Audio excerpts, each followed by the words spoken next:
Item ಯಾವುದೇ ಇರಲಿ try ಮಾಡಿ ಆಚಿ ಚಿಕನ್ ಮಸಾಲಾ. ನೀವು ಪೊಲೀಸ್ ಕಂಪ್ಲೇಂಟ್ ಕೊಡೋ ಅಂಥದ್ದು ಏನಾದರೂ ಮಾಡಬೇಕಾಗಿತ್ತಾ?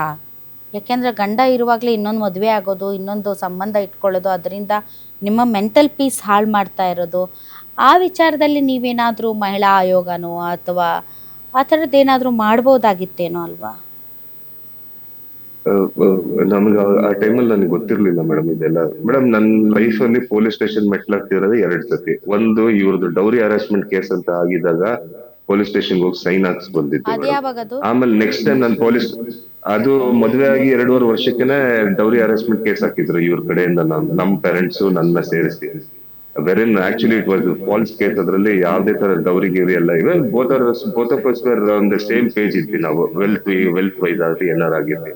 ಇದ್ದಕ್ಕಿದ್ದಂಗೆ ಇವಾಗ ಇವ್ರದ್ದು ಲ್ಯಾಂಡ್ ರೇಟ್ ಎಲ್ಲ ಜಾಸ್ತಿ ಆಗಿ ದೇ ಹ್ಯಾವ್ ಬಿಕಮ್ ಮೋರ್ ವೆಲ್ತಿಯರ್ ಅಷ್ಟೇ. ಡೌರಿ ಕೇಸ್ ಏನಿದು? ಇದು ಹೊಸ ಚಾಪ್ಟರ್ ಮತ್ತೆ.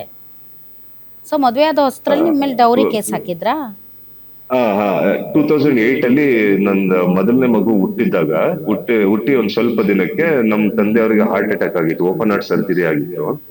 ಆ ಟೈಮಲ್ಲಿ ಇವ್ರ ಅಮ್ಮ ಸರಿ ಇಲ್ಲ ಮೇಡಮ್. ಇವ್ರ ಅಮ್ಮಂದೇ ಎಲ್ಲಾ ಕುಮಕ್ಕು ಇವ್ರ ಅಮ್ಮಂದೇ.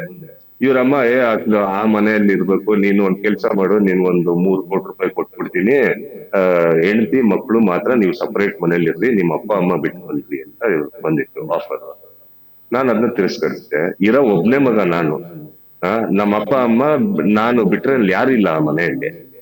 ಅದ್ರಲ್ಲಿ ಬಿಟ್ಬಿಟ್ಟು ಇನ್ನೊಂದ್ ಮನೆಯಲ್ಲಿ ಹೋಗಿರೋಂಥದ್ದು ಏನ್ ಬಂದೈತೆ ನಮ್ಗೆ? ಆಗೋದಿಲ್ಲ ಅಂತ ಕೂತಿದೆ. ಆಗೋದಿಲ್ಲ ನಾವು ಒಂದ್ ಕಾರಣಕ್ಕೆ ಅವ್ರ ತಾಯಿ ಇದು ಏನೇನೋ ಮಾಡಿಸಿ ಒಂದು ಡೌರಿ ಹರಾಸ್ಮೆಂಟ್ ಕೇಸ್ನು ಫಿಟ್ ಮಾಡಿದ್ರು ನಮ್ ಮೇಲೆ. ನಾನು, ನಮ್ ತಂದೆ, ನಮ್ ತಾಯಿ 3 ಜನರು ಮನೆ ಬಿಟ್ಟು ಎಲ್ಲೆಲ್ಲೋ ಹುಬ್ಳಿ ಅಂತೆ, ಅಲ್ಲಂತೆ ಇಲ್ಲಂತೆ ಎಲ್ಲೆಲ್ಲೋ ಇದ್ ಮಾಡಿ ಆಮೇಲೆ ಪ್ರವೀಣ್, ಆ ಕ್ಷಣಗಳು ಹೆಂಗಿರುತ್ತೆ ಅಂತ. ಯಾಕಂದ್ರೆ ವಯಸ್ಸಾದ ತಂದೆ ತಾಯಿ ಈ ತರ ಬಹಳ ಕೇಸಸ್ ನೋಡಿದೀವಿ. ಯಾಕೆ ಅಂದ್ರೆ ತನ್ನ ಒಂದು ಮಾತು ಅಥವಾ ತನ್ನದ್ ನಡಿಬೇಕು ಅನ್ನೋ ಕಾರಣಕ್ಕೆ ಈಸಿಯಾಗಿ, ಎಲ್ಲರೂ ಅಲ್ಲ ಕೆಲವರು, ಈ ತರ ವಯಸ್ಸಾದ ಅತ್ತೆ ಮಾವಂದ್ರ ಮೇಲೆ ಮತ್ತು ಗಂಡನ ಮೇಲೆ ಕಾನೂನುಬದ್ಧವಾದಂಥ ಕೆಲವೊಂದು ಪ್ರಕರಣಗಳನ್ನ ದಾಖಲು ಮಾಡಿ ವಿಲವಿಲ ಅಂತ ಒದ್ದಾಡ್ಸೋದು, ಊರೂರ್ ತಿರ್ಗೋದು ನೋಡಿದೀವಿ. ಇಂಥ ಘಟನೆಗಳನ್ನ ನಾವು ಕೂಡ ನೋಡಿದ್ದೀವಿ. Yes madam, she did that one. ಅದು ಇವಾಗೂ ಅಷ್ಟೇ ಮೇಡಮ್. ಇದೇ ಲಾದ ಪಾಯಿಂಟ್ ಇಟ್ಕೊಂಡ್ಬಿಟ್ಟನೆ ಮಗು ಕಸ್ಟಡಿ ಅವಳ ಹತ್ರನೇ ಇರತ್ತೆ ಅಂತ ಅವಳಿಗೆ ಗೊತ್ತಿದೆ. She is also lawyer. ಅವಳು ಲಾಯರ್ ಹೆಸರಿಗೆ ಶಿ ಹ್ಯಾಸ್ ನಾಟ್ ಪ್ರಾಕ್ಟಿಸ್ಡ್. ಅವಳು ಪಾಪುನ ಪ್ರಾಣ, ನನಗೆ ಅವ್ರ ಮಗು ಕಂಡ ಜೀವ ಅಂತ ಅವಳಿಗೆ ಗೊತ್ತಿದೆ. ಬೇಕು ಅವಳಿಗೆ ಮಗು ನೋಡ್ಕೊಳ್ಳಲ್ಲ ಅನ್ನೋದು ಅವಳಿಗೆ ಗೊತ್ತಿದೆ ಅವಳಿಗೆ. ಆದ್ರೂ ಮಗು ನನ್ ಕಡೆ ಕೊಡಕ್ ರೆಡಿ ಇಲ್ಲ. ಅವಳು ಆ ತರನೇ ನನ್ನ ಹತ್ರ ಆಟ ಆಡಿತ್ತು.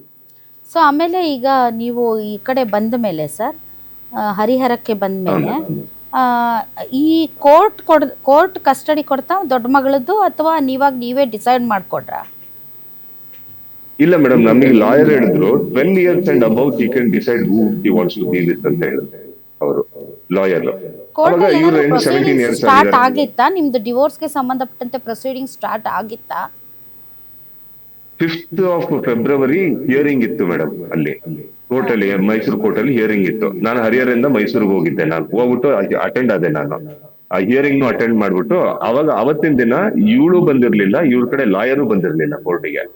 ಸೊ ನಾನು ಕೈ ಜೋಡಿಸಿ ಜಡ್ಜ್ ಅವ್ರಿಗೆ, ಅಮ್ಮ ನನಗೆ ಬೇಡ ನನಗೆ ಇದು ಡೈವರ್ಸ್ ಬೇಡ, ನನಗೆ ನನ್ನ ಮಕ್ಕಳು, ನನ್ನ ಫ್ಯಾಮಿಲಿನೇ ನನಗೆ ಬೇಕು ನನಗೆ ಅಂತ ನನಗೆ ಪ್ರೆಷರ್ ಹಾಕಿ ಹೆದರ್ಸಿ ಬೆದರ್ಸಿ ಈ ತರ ಬಂದು ನನಗೆ ಇದು ಮಾಡಿರೋದು, ಸೈನ್ ಹಾಕ್ಸ್ಕೊಂಡಿರೋದು, ನನಗೆ ಇದು ಬೇಡ ಅಂತ ಹೇಳ್ಬಿಟ್ಟು ನಾನು ಕೇಸ್ನ ಡಿಸ್ಮಿಸ್ ಮಾಡಿಸ್ಬಿಟ್ಟೆ ಮೇಡಮ್. ಅವತ್ತಿನ ದಿನಾನೇ ಡಿಸ್ಮಿಸ್ ಆಗೋದು ಕೇಸ್.